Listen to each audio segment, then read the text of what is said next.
have a question. What if the key to aging well isn't found in fighting time, but making peace with it? My name is Wendy Green, and I am your host for Boomer Banter, where we have real talk about aging well. And today we are taking a deeper look at something many of us wrestle with. You know those moments when your body feels unfamiliar, your role in the world has shifted, or another birthday is already here? What if the most courageous thing you can do is accept it? Not give up, not settle, but genuinely accept what is so you can more fully live into what could be. My guest today is Rabbi Richard Address, and he has spent years helping people navigate the spiritual side of growing older, not just the losses, but also the celebrations. And together we'll explore what it means to accept and surrender, not as defeat, but as a pathway to wisdom, self-compassion, and even joy. So whether you're navigating a new diagnosis, you're feeling invisible in a world that prizes youth, wondering how your kids got so old, this conversation is for you. Rabbi Richard Address was ordained from Hebrew Union College Jewish Institute of Religion in 1972, and he's the founder and director of Jewish Sacred Aging, the website jewishsacredaging.com, and he hosts the weekly Seekers of Meaning podcast TV show. Rabbi Address served congregations in California, New Jersey for over 25 years, and he also served on the staff of the Union for Reform Judaism for over 3 decades as the regional director for the Pennsylvania Council, and then as founding director for the URJ's Department of Family Concerns. He continues to teach and consult with congregations in areas related to the impact of longevity on congregations, families, and organizations. He has edited numerous articles and books dealing with issues of aging and is the author of Seekers of Meaning, Baby Boomers, Judaism, and the Pursuit of Healthy Aging. So let's get into it. Join me in welcoming Rabbi Richard Address to Boomer Banter. Hi there. Hi, Wendy. How you doing? I'm good. I'm so glad that you could join us today. Thank you. Thank you for the invitation. Oh, for sure. So when we first met, I don't remember this exactly, whether we talked about this or whether I read it in something that you wrote, but you somewhere along the line talked about this wonderful movie with Norman Lear, Mel Brooks, and Carl Reiner. Yeah. If I'm not in the obituaries, I eat breakfast. Something like that. Right. It's on Netflix. It's really delightful, especially since Norman Lear and Carl Reiner passed away. Exactly. Yeah, it is. It's a great movie. But I mentioned that because, as part of the Jewish tradition, we're reminded that when we wake up in the morning, as we open our eyes, we're to take a moment and say, I'm thankful that I am alive. But why do you think that's important, especially as we grow older? Well, so first of all, again, thank you for the invitation. The Hebrew for that is Modeh ani lefanecha. I give thanks. It's a thank you to God, no matter how you define that word or concept, that you've been given another gift, another day. And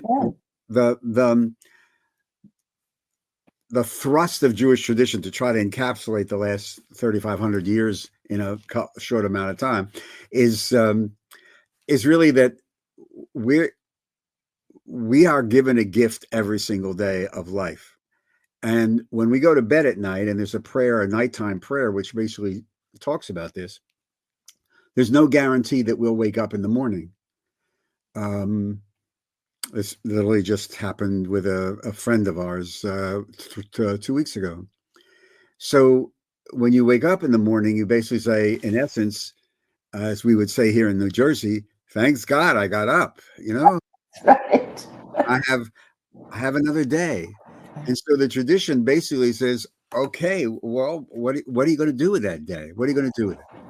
And there's a whole Jewish ethic and about how to do that and the concept of choice. It's probably a longer class. Um, but it goes into this whole philosophy of the most precious thing we have is life. You only have it once. This is not spring training. This is it. And the concept of what you're going to do with it. And as we get older, that as we become more and more aware of our own mortality, that focus on here's the day becomes more and more important, much more important. So many people, though, as they age, find that gift of life not so much a gift because they're tired, they're achy, they feel like they have no purpose anymore. So how do you frame that? How do you go deeper on, we're talking acceptance. How do you go deeper on accepting the gift?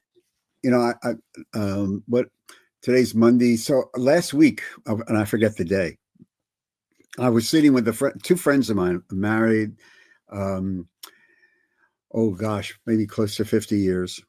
They're in their 80s, and they're experiencing. We were talking about this, and they're experiencing changes in their bodies, significant changes in their bodies, which has affected a little bit of their mobility, a little bit of their lifestyle. And they were very, very open of saying, we're now realizing that we can't do what we used to do. We're in our 80s. The amount of time ahead of us is way shorter than the amount of time behind us. And their attitude is extremely important. All the literature supports this. Yes, my body is changing. It's impacting us, but we have all this life to live and classes to attend and be with our grandchildren. And this is, I think, a conscious choice that people make of how to approach as the natural processes of getting older hit. If we're blessed with longevity, and it is a blessing considering the alternative, if we're blessed with it, there are people who embrace it and understand it, and as you would say, accept it. This is who I am now. I'm 80 years old. I'm not 20 years old. What I could do at 30, I may not be able to do as well at 80 or 75. And I can choose how to do that. That's why the element of choice. And there are some people who give up. If you lined up every clergy person, regardless of the denomination, and said, have you had these conversations with people in your congregation who basically have that diagnosis or have that infirmity or dealing with significant chronic illnesses, which is many of us, they say, I can't do it anymore. I'll just sit here. That's not the Jewish approach, and I think that the way people make that choice, and I can make it as short, is based upon, in many cases, their genetics, because I think people are wired certain ways, and two, the messages that they've received from their family of origin. All those messages from mom and dad and the environment that shaped us. Some of those messages were, just go out and live your life and go for it. And some of them, be careful, be careful, be careful. And they become more important as we age because we're more aware of our own mortality. That's so interesting. I think you're right about the messages because I see the differences in so many people that even in couples where one grew up in a family where it was like, yeah, let's just, have fun, live life. And the other grew up in a family with a lot of caution. And even living together for 50, 60 years, it doesn't seem like it impacts the other person. They just. No, I think with Shura Newland's book, How We Die, I think which is an 80s book. I think it's over there on that shelf. But he basically says, we die as we lived, and we revert back to that core of who we are. Mm. And I think there's a lot of truth in that. Mm. And Okay, so it's hard. So we can make a choice, but it's hard to change our it's very hard. early teachings. Oh no, Yeah. and you really have to do it consciously. That's why we teach a lot of this, of what I call the theology of relationships. Mm-hmm. And I'm now convinced 100% that the most important thing that we have as we grow older, and there's a difference between getting older and growing older. The most important thing we have are the relationships that we have with other people. And they get more profound and meaningful as we get older, because we're more conscious of when we lose those relationships, much more conscious of it. But we need people, society. We need people to help define us, help give our lives texture, how to help give our lives meaning and purpose. This is no big, bolt of wisdom. Every research project, you can go to Barnes and Noble, read all those books. They're all going to wind up basically saying the same thing. Yeah, you need to be out there with people. So when we have this epidemic of isolation and loneliness now, especially post-pandemic, it really shines a light on this in very stark terms.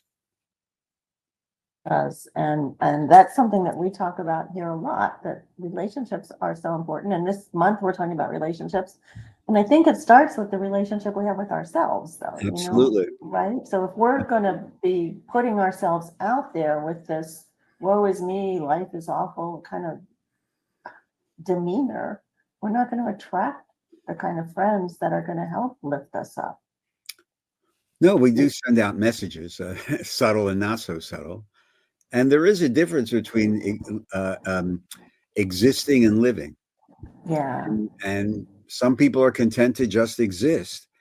And other people, regardless of age, it doesn't make any difference of age, they say, I have life to live. I have a cruise to go to. I have a class to attend. I may have to fit my chemotherapy into this schedule, but that's okay because I can't stop living. Yeah. Yeah. And I saw my dad do that. He was taking dialysis 3 times a week, and he had COPD. So he knew the end was coming, but he was working on writing a play. Yeah. Right before he died. So yeah. So you also talked about surrender, and I have a harder time with that word. Acceptance. Yeah, I can accept that my body is changing and I have wrinkles, but I'm using a nice little thing on my screen right now. Yeah, it makes me look better. What can I say? I didn't know that they had that. But we also surrender, to me, sounds like giving up. Right. Yeah. So what do you mean when you use that word? I have a lot of trouble with that word too. I mean, I'm be honest with you.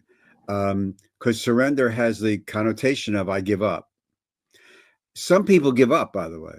Oh, for sure. Some people give up.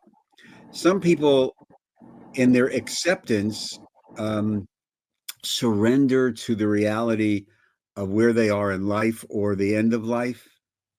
And I don't know, I guess maybe I have to come up with another word. Maybe surrender is not the right word, but it was the word that came into me when I was playing around with all these tensions that we teach as part of our Jewish sacred aging work. But surrender can be both positive and negative, I think, and it goes to, without giving you a long sermon, which nobody wants. I'm actually thinking right now of this friend of ours who had ALS and passed away, died 3 weeks ago. Yeah. And he, at the end, when we were talking and he was writing things on a pad because he couldn't speak, wanted to ask some, basically, what do I do now? And the long story short, he was a musician and he had friends of yours, a musician, and he called them all together. We had this conversation. Why don't you do this? And he called them all together to his house, and they had like this big, jam session, Oh, and for him. yeah, yeah. And 2 days later, it was like he's almost as if his subconscious said, "Okay, it's now okay." Now, did he surrender? I don't know. I know there are people. Again, every clergy person, every nurse, every doctor has walked this walk, who will, at the end of their life, stay alive so that their children can come in and say goodbye. Or I remember the first time I ever ran across this when I was a kid rabbi, when I started out in Los Angeles. A man in my congregation was dying of cancer, and he knew he was dying of cancer. But his son was scheduled to be bar mitzvah in a couple of months. I'm convinced of this. If you say prove it scientific, I can't. He stayed alive. We had the bar mitzvah at Cedars-Sinai Hospital in Los Angeles, in his hotel, in his hospital room. Is that right? And right after the bar mitzvah, he died. And I'm convinced, and I've had cases like every rabbi, minister, priest, surgeon. I've seen that happen too. Yeah. Is it surrender, or is it say, I accept who I am now, or where I am in life, and I'm just going to deal with it? Some people can continue to try and thrive, and do. And there are people who do surrender and say, okay, just I'm ready to die. And again, that's part of the genetics. It's part of the messaging. I think it's part of how we deal with a lot of things. And it's fascinating because every person is different.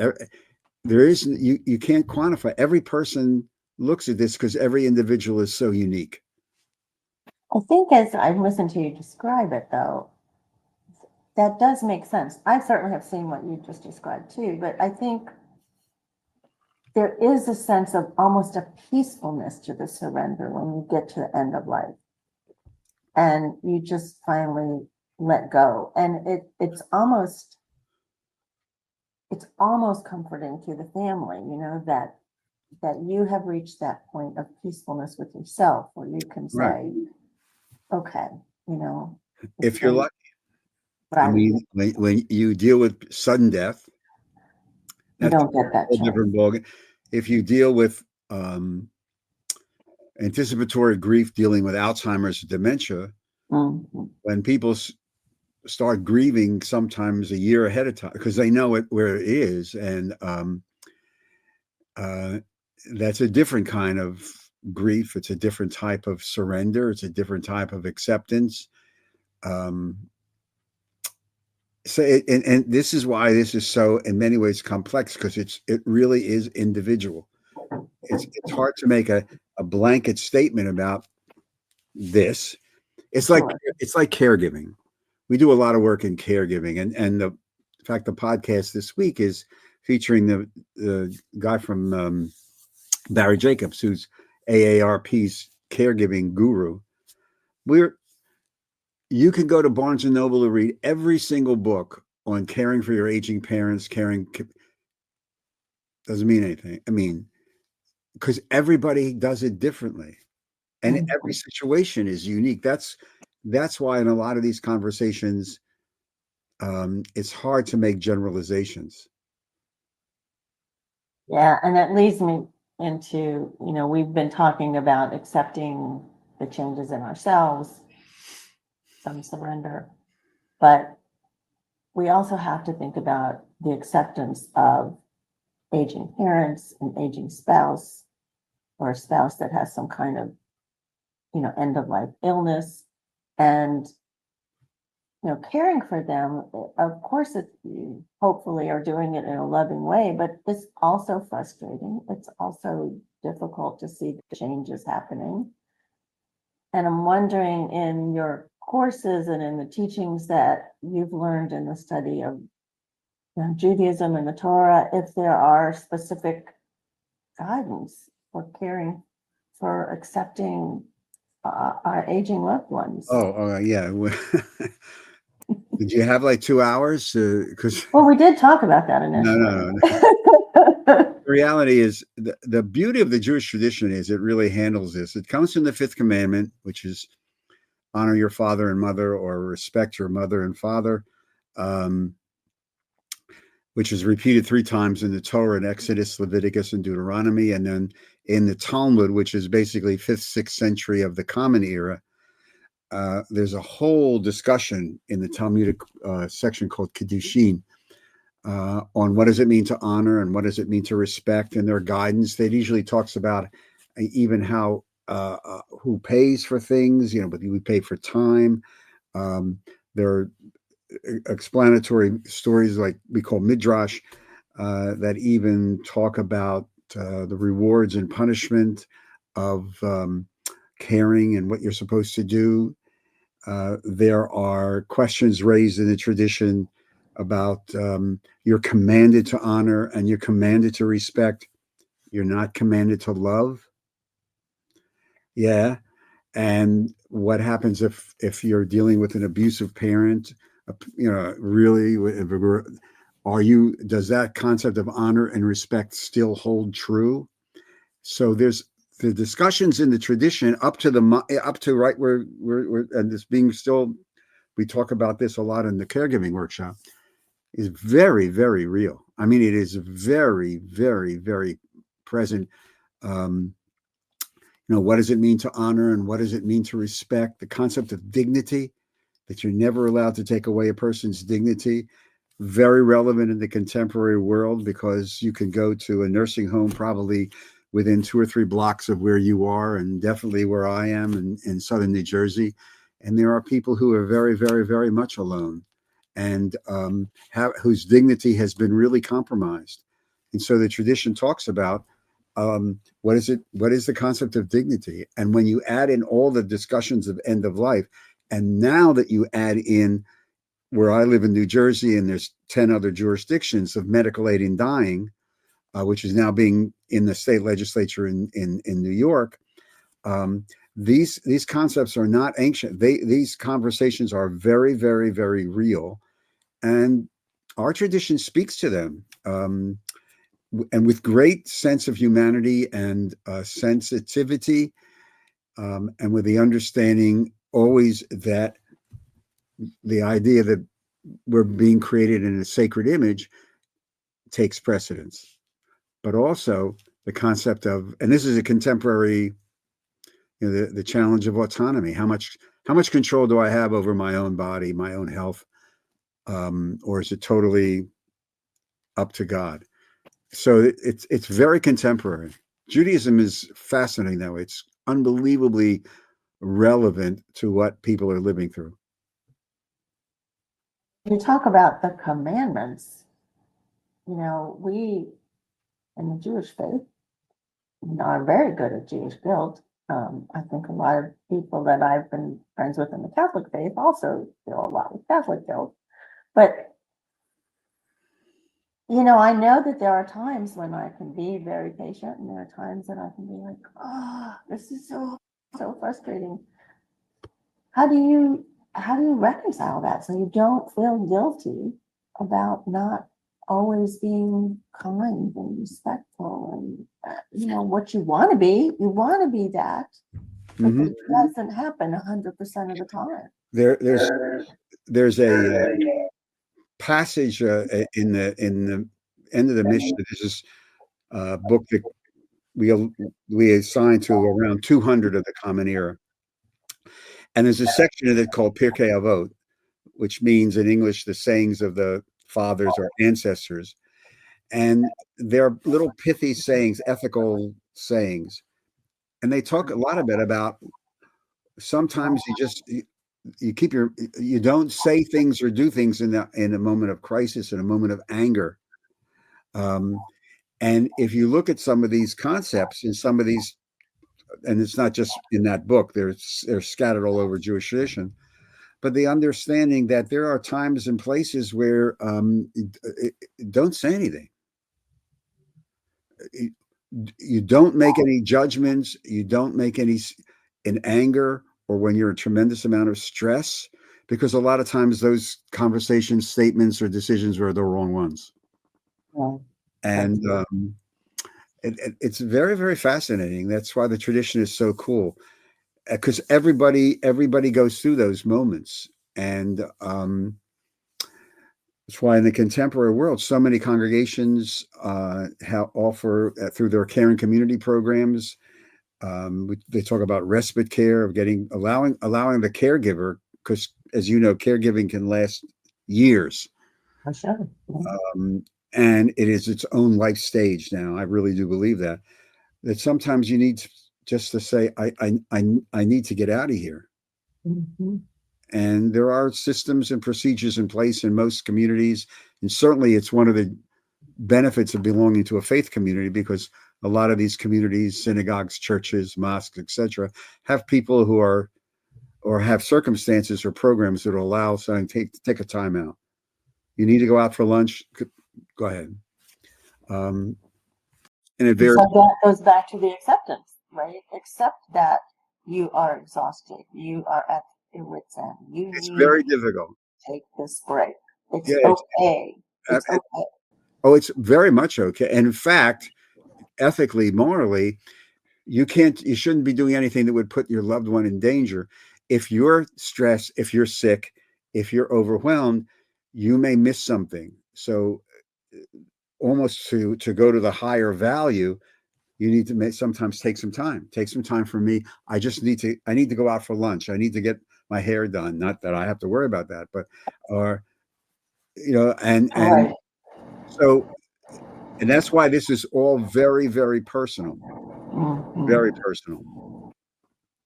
So tell me a little bit about you. What brought you to this kind of what brought you to this kind of work, to working with longevity and aging and Jewish sacred aging, all of that? So long story very short, I started to get interested in this when I was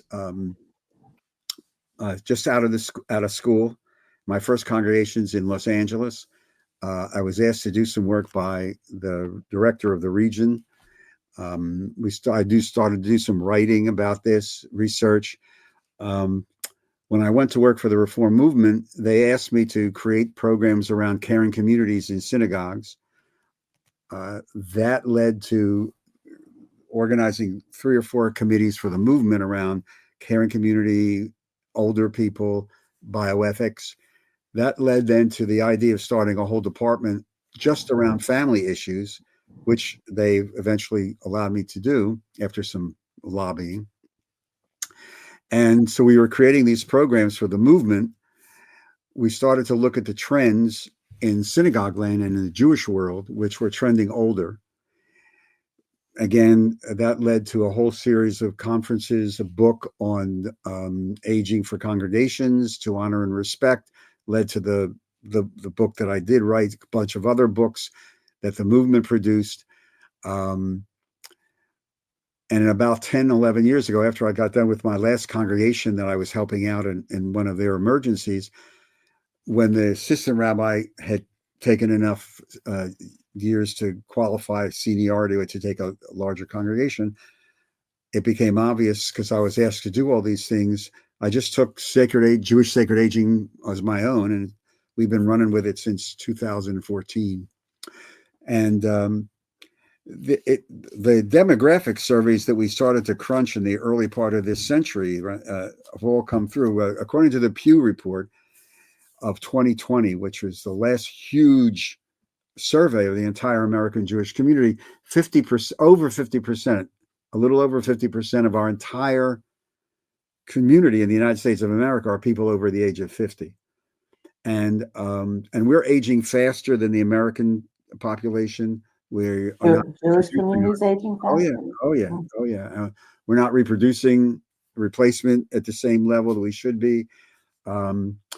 So, and the majority of synagogues and Jewish institutions don't want to deal with that reality. So that's interesting that you started this work as a young man. Yes, I think I remember being a young man. I have pictures somewhere that I think people have told me, yeah, that's who you were when you were 30.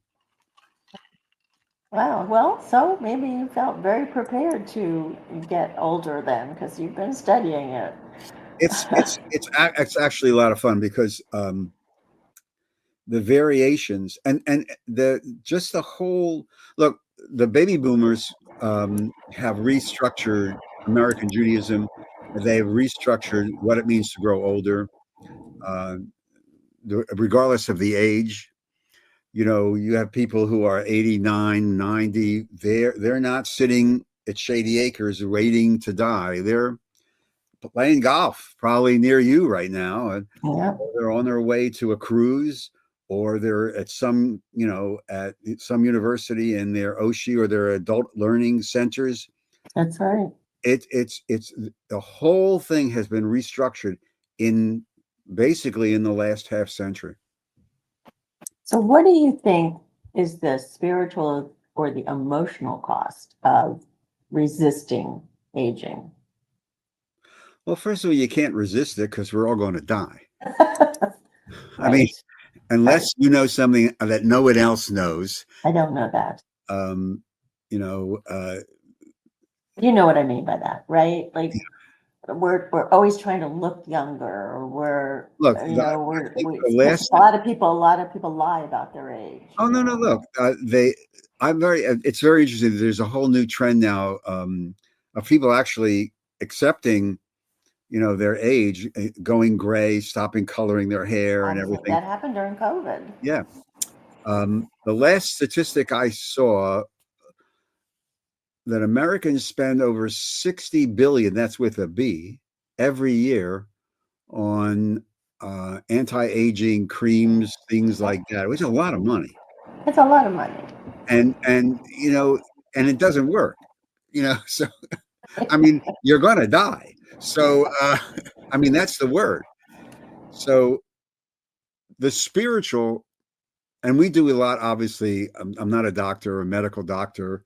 I have a doctor, but it's not in in medicine. Um, the spiritual component of this is the ballpark that we play in all the time. And as I as the foundation of a lot of the classes we teach, Wendy, is this is the spiritual question. I think for my generation, and certainly for me. And that question is very simply, and it evolves out of a whole series of understanding text, which we don't have the time to go into. What do we do with the time we have left, knowing that we cannot control the time we have left? That's That's a the, circle. that's the Mm, spiritual question. yeah, And it involves choice. It involves all the tensions, the acceptance, surrender, the idea of living versus existing, and the idea, the one that that is concerning to a lot of people, me included, is this tension of holding on and letting go.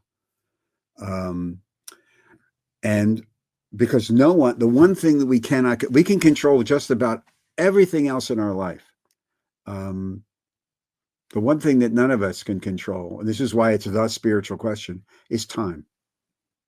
Everybody who's listening to this, watching this, everyone knows somebody who thought they had more time. So knowing that you can't control that, which is a whole other randomness thing, which we don't have time to go into. say that again. What do I do with the time I have You have left? left, knowing that you cannot control the time you have left. And I believe that is so. That's why people, this tension of holding on and letting, that's why so many of our generation have reached a point in our lives where we come to understand, I don't need more stuff. I got enough stuff. Hmm. But what I don't have, or what I want more of, maybe for the first time in my life, are those things that really give my life texture, meaning, definition, purpose, and joy, which is a whole other, again, thing we talk about a lot, the difference between joy and happiness. Yeah, for sure. Yeah, I talk about that too. Yeah. So, Yeah. and And I almost, I can see where that's a spiritual question, but I almost think, what do I do with the time I have left? If you don't add the end of it, no, I can't control the time I have left. Then you can make a whole list of things that you want to do, and you just keep doing them You until you can, don't have any you more can, time you left. can, and who's to say? And if you're lucky, you'll be able to do them. Or if you get that bad diagnosis, or if there's a random act of something and an accident happens, or you fall on the throw rug in the bathroom, and all of a sudden you break your hip, and that list gets put over there. It does, but does that, if you are thinking about the end of that question, I can't control it, does that stop you from doing the things that would bring you joy or bring you purpose? I hope not. I hope not. And here's the other wild card in this thing.